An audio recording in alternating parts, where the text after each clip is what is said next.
မြတ်စွာဘုရားညင်းတာမကြိုက်ဘူးညင်းတာမကြိုက်ဘူးညင်းတာလည်းမကြိုက်ဘူးရံဖြစ်တာလည်းမကြိုက်ဘူး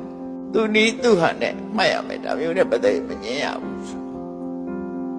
အငင်းမပွားရဘူးတဲ့ဘလို့လားအမနဲ့အငင်းမပွားရဘူးရှင်အနန္ဒာကိုဒီစကားမေးကြည့်တာဟာဒါဘုရားမြတ်စွာရဲ့အဘောကဘယ်သူပဲဖြစ်ဖြစ်ဘယ်ကိစ္စနဲ့ပတ်သက်ပဲဖြစ်ဖြစ်အငင်းပွားခြင်းဟာမကောင်းဘူးလို့ဆိုညီညွတ်ရေးပျက်စီးအောင်မငင်းသင့်ဘူးပေါ့လောကလူတွေကအငင်းကတန်တယ်လေကိုပြောရမှဟုတ်သူပြောတာလက်မခံနိုင်ဘူးဆိုတာမျိုးဖြစ်တယ်ပေါ့အဲ့ဒါကိုမြတ်စွာဘုရားအငင်းမပွားစေချင်ဘုရားဟောတဲ့ဝေဒနာဆိုတာမျိုးစုံရှိတယ်ပေါ့နှမျိုးဟောတယ်ဆိုတာအဲ့ဒီမဲ့တစ်မျိုးတည်းလည်းဟောတယ်မြတ်စွာဘုရားတစ်မျိုးတည်းဟောတယ်ဆိုတာဘာတော့သဗ္ဗန္တံဒုက္ခသမိအလုံးဝေဒနာကိုခြုံလိုက်ရင်ဒုက္ခပဲနော်ဒုက္ခဒုက္ခနှစ်ခုစလုံးဟာ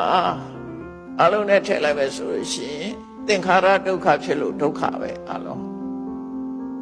ဒုက္ခတစ်မျိုးတည်းလည်းဟောတယ်ဗျာနှစ်မျိုးကြတော့ဒုက္ခဒုက္ခသုံးမျိုးကြတော့ဒုက္ခဒုက္ခအဒုက္ခမဒုက္ခငါးမျိုးကြတဲ့အခါကြတော့ဣန္ဒြိယဒေသနာကြတော့ဝေဒနာကိုငါးမျိုးဟောတယ်ဒုက္ခဒုက္ခသောမနတဒေါမနတဥပေက္ခကာယိကဒုက္ခကဒုက္ခကာယိကဒုက္ခကဒုက္ခသောမနတကစေတသိကဒုက္ခဒေါမနတကစေတသိကဒုက္ခကာယမှာဖြစ်တာနဲ့စိတ်ဓာတ်မှာဖြစ်တာနှစ်ခုခွဲလိုက်တယ်ဥပေက္ခကြတော့တစ်မျိုးတည်းပဲထားတယ်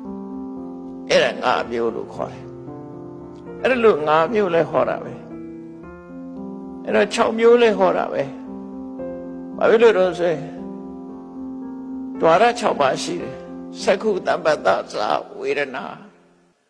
ဘောပေါက်နားလဲပြီဒီနေရာမှာတော့2မျိုးဟောတယ်ဒီနေရာမှာ3မျိုးဟောတယ်ဒီနေရာမှာ6မျိုးဟောတယ်36မျိုးဟောတယ်100ဟောတယ်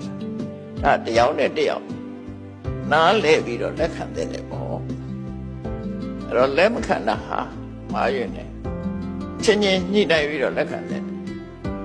လက်ခံခြင်းရဲ့အကျိုးကဘာလို့ဆိုရင်တုံးနဲ့တူမေတ္တာမပြတ်ဖဲနဲ့